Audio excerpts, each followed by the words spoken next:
So today we will start with the prism.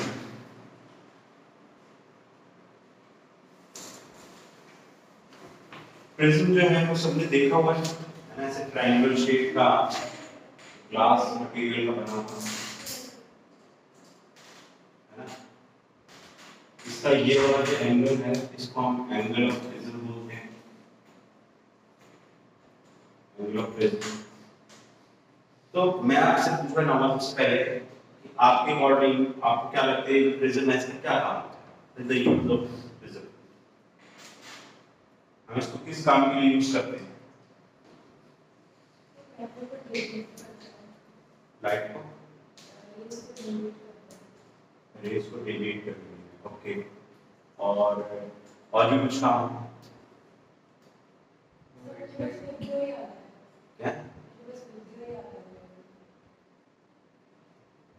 क्या बंद कर तो दवाई खा ली आपने?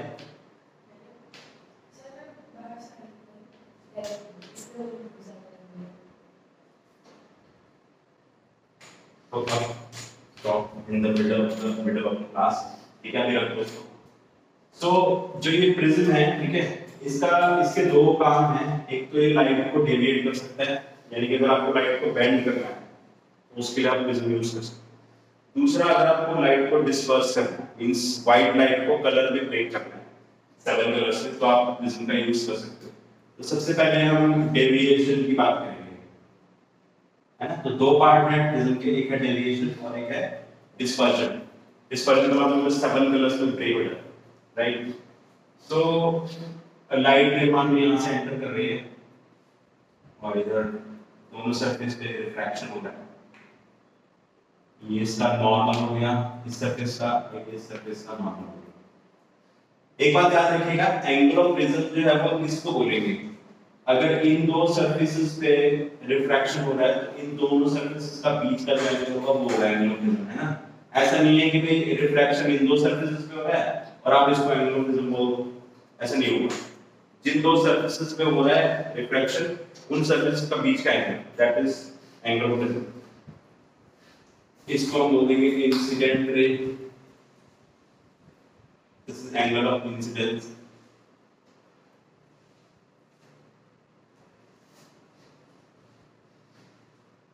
ये एंगल ऑफ इमर्जेंस,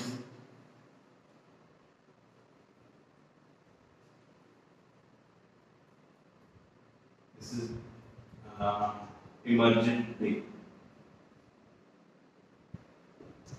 ठीक है। तो एंगल ऑफ इमर्जेंस, इमर्जेंस का मतलब क्या होगा कि वो उस ऑप्टिकल इंस्ट्रूमेंट या फिर जो प्रिज्म है उससे जो बाहर निकलने वाली है उसका हमने नाम रख दिया इमर्जेंट, इमर्ज कर बाहर।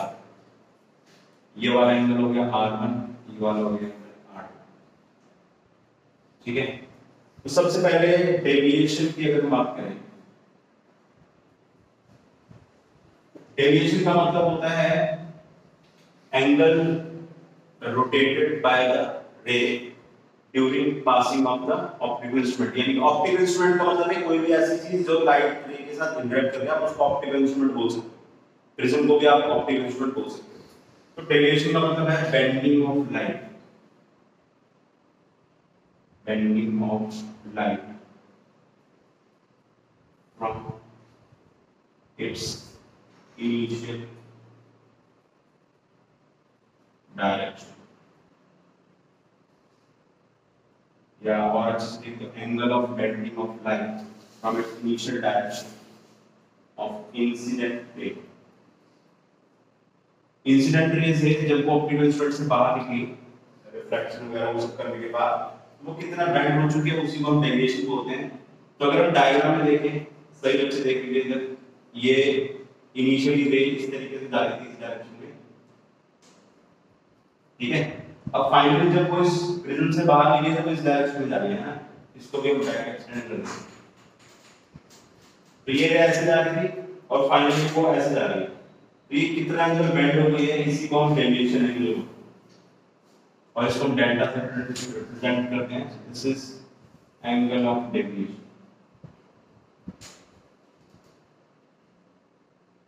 यही हमें कैलकुलेट करना है, ठीक है। देखो कैसे कन्वर्ट करेंगे, इन ट्रायंगल्स के हम नाम रख देते हैं।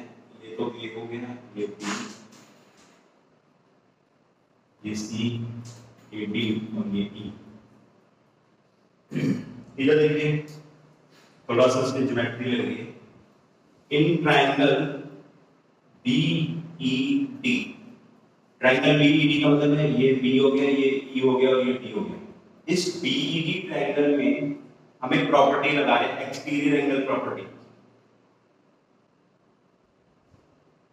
एक्सटीरियर एंगल प्रॉपर्टी क्या होती है कि कोई भी ट्रायंगल है जैसे बी ई बी है, इसका ये एक्सटीरियर एंगल है, this exterior angle is equal it is always equal to sum of the opposite interior angles। यानी कि जो ट्रायंगल है इसका एक्सटीरियर एंगल भी है, इसके अपोजिट वाले जो दो एंगल्स होंगे ये इनके सम के बराबर होता है।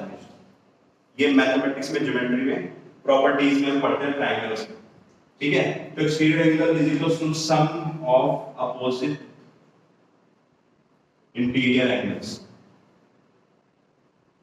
अगर आप ध्यान से देखो ये वाला जो एंगल है वो कितना आ जाएगा, पूरा एंगल जो है वो आई है ना, ये आई है, ये वर्टिकल यूनिट आई, इसमें से r1 माइनस कर देंगे तो i माइनस r1, ठीक है। सिमिलरली ये वाला एंगल कितना होगा, ये पूरा एंगल e है कंप्लीट, तो ये भी पूरा e होगा, इसमें से r2 माइनस कर दो तो e माइनस r, है ना। So delta is equals to i minus r1 और ये ऐड करेंगे हम e माइनस r, ठीक है। i प्लस e को हम एक साथ रखेंगे और ये r1 प्लस r2 को एक साथ। इस दुनिया में कोई भी प्रिज्म हो, उस प्रिज्म का जो एंगुलर प्रिज्म है वो हमेशा r1 प्लस r2 के बराबर होता है। इसको भी हम मैथमेटिकली प्रूव करेंगे आगे जाके, है ना। So a is equal to r1 plus r2, right. और डेविएशन जो है वो हमारा आ चुका है I plus E minus। This is the final formula for angle of deviation, ठीक है। इसमें किसी स्टेप में अगर किसी बच्चे को डाउट है तो बताइए, ये डाउट नोट डाउन करिए इसको।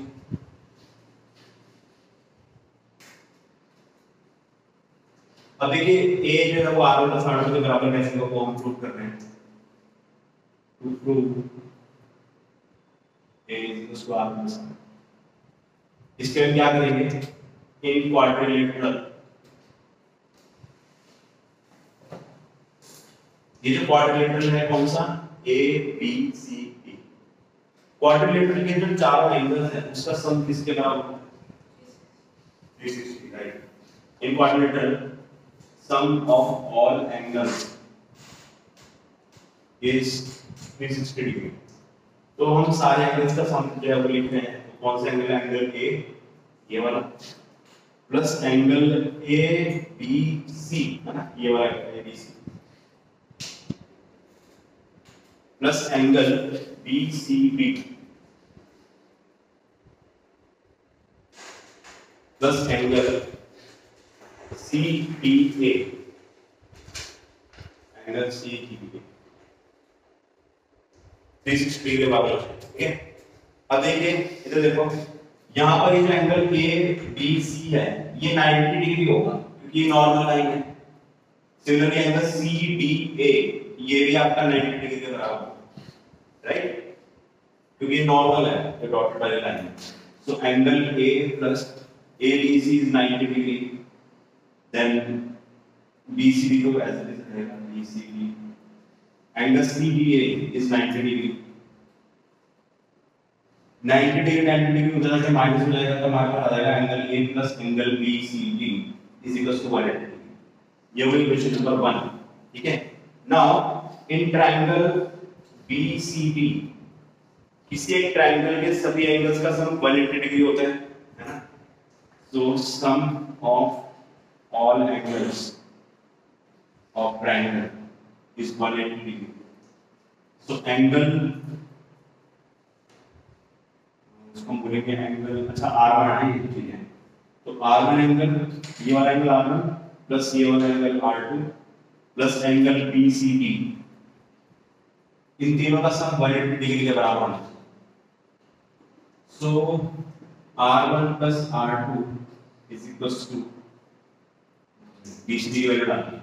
तो यहाँ से एंगल BCD की वैल्यू आकर होगी 180 माइनस R1 प्लस R2। ये वैल्यू BCD वाले हम यहाँ पर पुट कर देंगे। तो angle A plus 180 minus angle R1 plus R2। ठीक है, यहाँ हमने क्या किया है, putting value of BCD in equation 1। Equation 1 में हमने वैल्यू पुट कर दी। अब ये 180 कैंसिल आउट हो गया, तो angle A is equal to angle R1 plus angle R2। Hence prove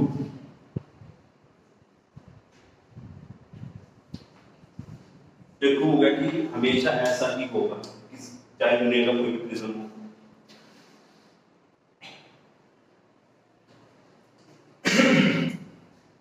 चलिए क्वेश्चन छोटा सा हम कर लेते हैं।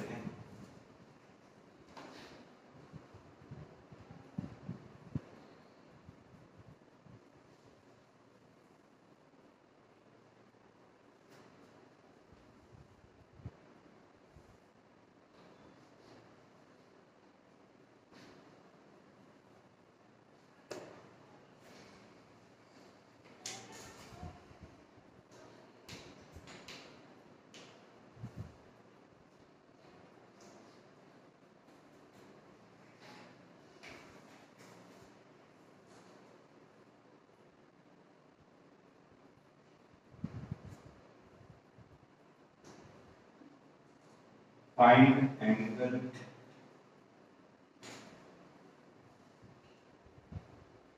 R1, R2 and E. Right.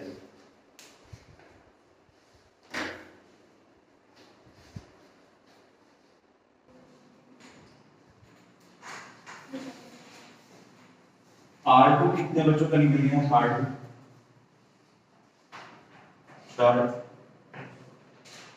चलो देखो, हम यहाँ पर लॉ ऑफ रिफ्रैक्शन लगा सकते हैं इस सरफेस के लिए। तो हो जाएगा 1 into sin of 30 डिग्री, क्योंकि सराउंडिंग में एयर है तो हम उसका रिफ्रैक्टिव इंडेक्स 1 है। इधर रिफ्रैक्टिव इंडेक्स 3/2 क्या होगा, ये हो जाएगा sin R1।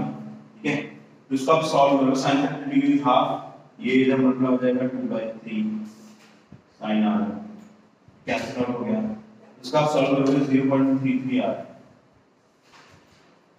साइन इनवर्स 0.33 की वैल्यू दे रखी है, तो R1 की वैल्यू आ गई 90.26 डिग्री। अब हमें पता है a जो है वो R1 प्लस R2 के बराबर होता है। ठीक है, a is R1 plus R2, a जो है 60 डिग्री है, R1 कितना है 19.26। यहां से R2 आ जाएगा 60 माइनस 19.26, R2 आता है। जब R2 आ जाएगा तो अब एंगल ऑफ इमर्जेंस निकालेंगे, फिर लॉ ऑफ रिफ्रैक्शन बनाओगे। तो sine of R2 into mu is equals to sin of E 1। R2 हमें पता है कितना है,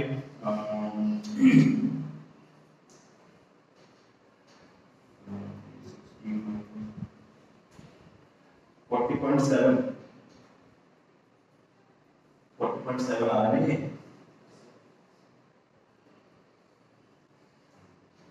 अप्रोक्सीमेटली कितने आएगा R2। ठीक है, तो म्यू हो जाएगा आपका 3/2 sin of 40.7 is equals to sin of E। sin of 40.7 की वैल्यू कितनी बोली मैंने, वैल्यू क्या होगा sin of 0.65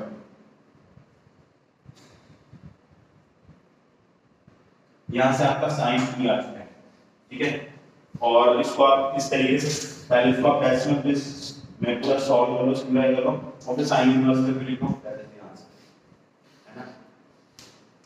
देखो मैंने जो क्वेश्चन दिए मैंने रैंडम डाटा दिए, जब भी एक्चुअल में क्वेश्चन आया ना तो इस हिसाब से डाटा सेट करते हैं कि साइन वगैरह की वैल्यू ऐसी आएंगी जिनकी जो स्टैंडर्ड वैल्यू होती है ना वो आपको पता होती है, वो वैसे कुछ वैल्यू है। ठीक है, तो आप सॉल्व कर सकते हैं easily. Next is minimum deviation.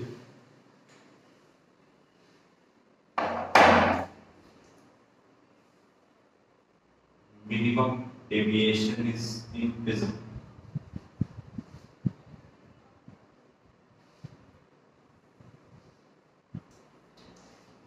Minimum deviation in prism. तो ये जो प्रिज्म है, ठीक है, इसकी डेविएशन का और एंगल ऑफ इंसिडेंस का ग्राफ ड्रॉ किया गया, एक्सपेरिमेंट मतलब किया गया। उसमें उन्होंने क्या किया, उन्होंने जो ये एंगल ऑफ इंसिडेंस है उसको धीरे धीरे चेंज किया और हर एंगल ऑफ इंसिडेंस के लिए क्या डेविएशन एंगल आ रहा है वो सारा हम नोट डाउन करते हैं और उन्होंने फिर एक ग्राफ प्लॉट किया, है ना, for a given values of I deviation उन्होंने कैलकुलेट कर लिया। और जब ग्राफ को प्लॉट किया तो कुछ इस तरीके का ग्राफ आता है और इन सभी डॉट्स को अगर हम जोड़ दें तो ये ग्राफ कुछ इस तरीके का। इस ग्राफ के अकॉर्डिंग हमें समझ में आ रहा है कि जो मिनिमम डेविएशन है वो ये वाली है, डेल्टा मिनिमम। अब ये जो मिनिमम डेविएशन है ये कब हो रही है, when I is equals to E। This is a practically observed thing कि जो प्रिज्म है इसमें मिनिमम डेविएशन कब होती है, जब एंगल ऑफ इंसिडेंस और angle of prism angle of immersion बराबर हो, यानी कि ये वाला एंगल और ये वाला एंगल जब बराबर हो जाएंगे उस केस में मिनिमम डेविएशन होगा। दिस इज प्रैक्टिकली ऑब्जर्व, ठीक है। सो मिनिमम डेविएशन में क्या होता है, at minimum deviation angle of incidence angle of emergence के बराबर हो जाता है, ठीक है। And at that moment r1 is also equal to r2। अब आप मुझे ये बताओ, अगर i के बराबर है तो r1 r2 बराबर होना ही चाहिए, जरूरी है, पक्का है। कैसे कंपल्सरी है कि अगर i और e बराबर है तो r1 r2 भी बराबर होना चाहिए, नहीं? Yes, why? हाँ, राइट, वेरी गुड।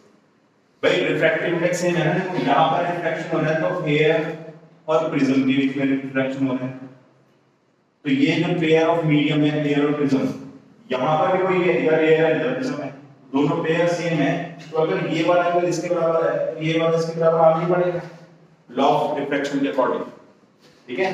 तो मिनिमम डेविएशन पर i अगर i e के बराबर है तो r1 भी r2 के बराबर होगा ही होगा, पक्का है। and in that case a is equals to r1 plus r2, तो आप इसको 2r लिख सकते हो क्योंकि दोनों इक्वल है वैल्यूज r1 r2, तो इसको 2r है ना। तो मिनिमम डेविएशन का आप इसको इस तरीके से लिख सकते हो। नाउ मिनिमम डेविएशन पे अगर हमें कैलकुलेशन करनी है कि भाई अगर डेविएशन मिनिमम हो रही है लेकिन कितनी हो रही है, वो मिनिमम की भी तो कुछ वैल्यू होगी ना डेविएशन। सो मिनिमम डेविएशन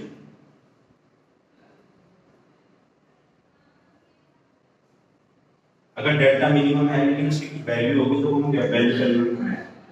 तो डेल्टा का फॉर्मूला हमारे पास था i plus e minus a, है ना। अब i और e जो है वो बराबर हो चुके हैं क्योंकि मिनिमम डेविएशन का केस है, तो हो जाएगा 2i माइनस a, इसको आप 2r माइनस a ऐसे भी लिख सकते हो,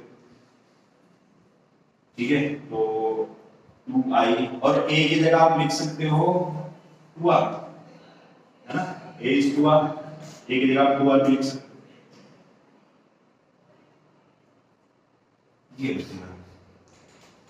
इधर e आया, sorry i is equals to e है, 2i minus a 2e, i की जगह e पुट कर दिए, ठीक है, और फिर a की जगह 2r पुट कर दिए माइनस, यस। तो ये मिनिमम डेविएशन के फॉर्मूलाज हैं।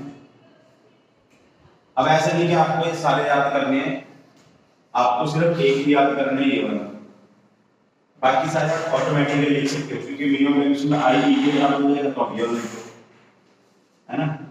फिर a जो है 2r के बराबर होगा तो दैट्स इट, है ना। नोट डाउन करिए इसको। Okay, next is refractive index of prism.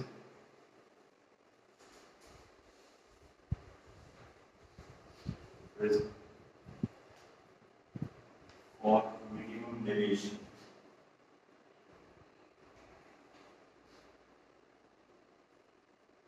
अगर प्रिज्म के केस में मिनिमम डेविएशन हो रहा है तो उसका रिफ्रैक्टिव इंडेक्स में कैलकुलेट करना है, तो किस तरीके से कैलकुलेट करेंगे?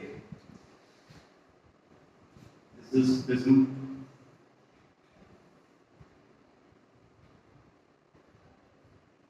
R1 R2 A I E।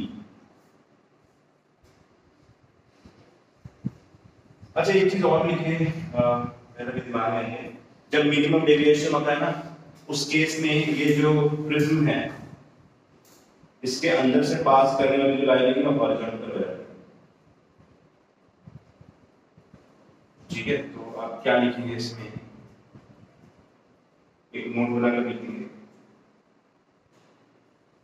Eight minimum deviation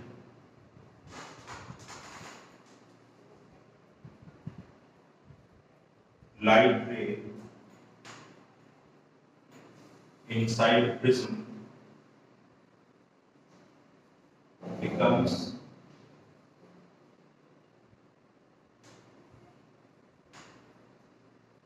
parallel to baseline of prism। baseline का मतलब है इस वाले baseline बोलते हैं, एंगल ऑफ प्रिज्म की जो अपोजिट होती है तो उसके पैरेलल हो जाती है। ठीक है, सो अब हमें यहाँ पर म्यू कैलकुलेट करना है मिनिमम डेविएशन के केस में। तो मिनिमम डेविएशन के केस में a = 2r होता है एंड r1 = r2 ये हमने अज्यूम कर लिया कि जो r1 r2 उसकी वैल्यू r। ठीक है, एंड यहाँ पर हम लॉ ऑफ रिफ्रैक्शन अप्लाई कर रहे हैं, sin I = mu sin r। ठीक है, डेल्टा मिनिमम = 2i माइनस, ये वाला फॉर्मूला हम यूज कर रहे हैं, delta minimum = 2i minus i और 2i माइनस a। तो यहां से मैं अगर i की वैल्यू कैलकुलेट करूं तो ये हो जाएगी delta minimum plus a divided by 2, है ना, ये a इधर आ गया और 2 नीचे डिवाइड होता है, i की वैल्यू आ गई, ये i की वैल्यू यहां पर पुट करें, sin of delta minimum plus a divided by 2 और r जो है वो a बाय 2 है ना, r की वैल्यू पुट कर देंगे इधर, so it becomes sin of delta minimum plus a divided by 2 whole upon sin of r की जगह हम a बाय 2 पुट कर रहे हैं। This is the final answer.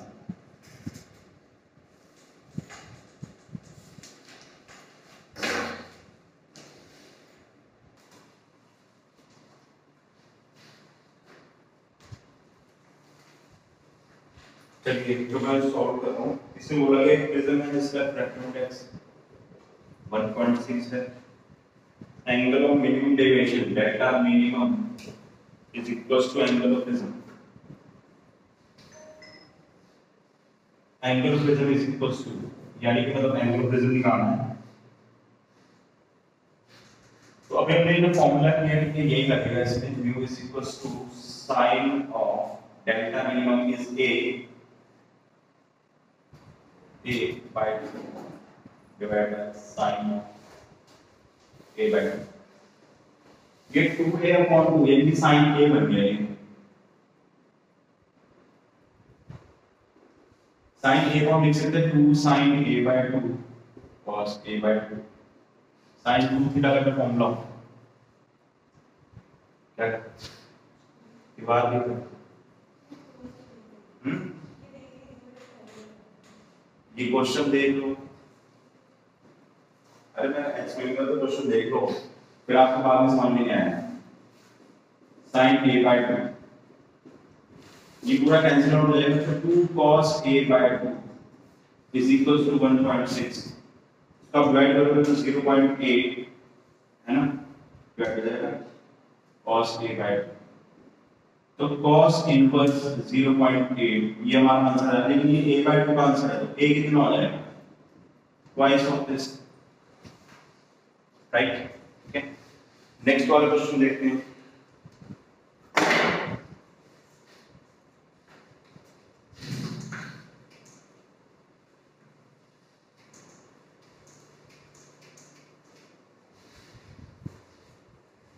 इसमें बोलेगा early of flight incident I of 50 degree है।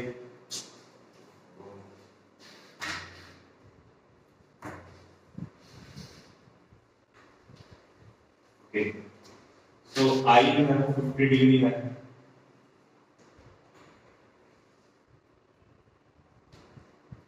Equilateral prism है तो एंगल ऑफ प्रिज्म 60 डिग्री हो गया।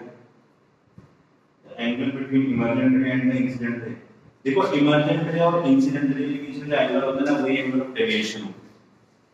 अगर आप डायग्राम ध्यान से देखें तो जो इमर्जेंट रे वो फाइनली बाहर निकल गई है और जो इंसिडेंट है वो नीचे है, दोनों के बीच जो एंगल होता है उसी को डेविएशन बोलते हैं। तो वो 40 डिग्री है ना, एंगल बिटवीन इमर्जेंट रे। अब वो पूछ क्या रहा है, वो पूछ रहा है कि अगर ये डायग्राम है, ये एंगल ऑफ इंसिडेंस ये ए हो गया,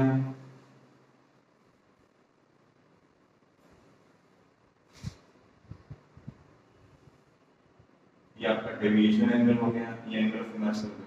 वो आपसे पूछ रहा है कि ये जो इमर्जेंट रे है ये प्रिज्म के इस फेस के साथ कितना एंगल बना है, ये वाला एंगल पूछ रहा है। इसको हम थीटा मान लेते हैं।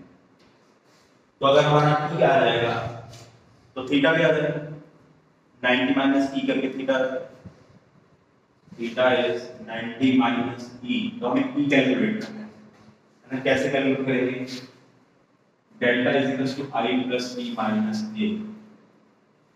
डेल्टा कितना है 40, आई कितना है 50, ई हमें निकालना है 60 डिग्री। तो ये आंसर हो जाएगा 100 माइनस 50, ई की वैल्यू आ गई 50, लेकिन हमें तो थीटा चाहिए, 90 माइनस 50 40 डिग्री आंसर आ गया। ठीक है, नोट डाउन करिए इसको।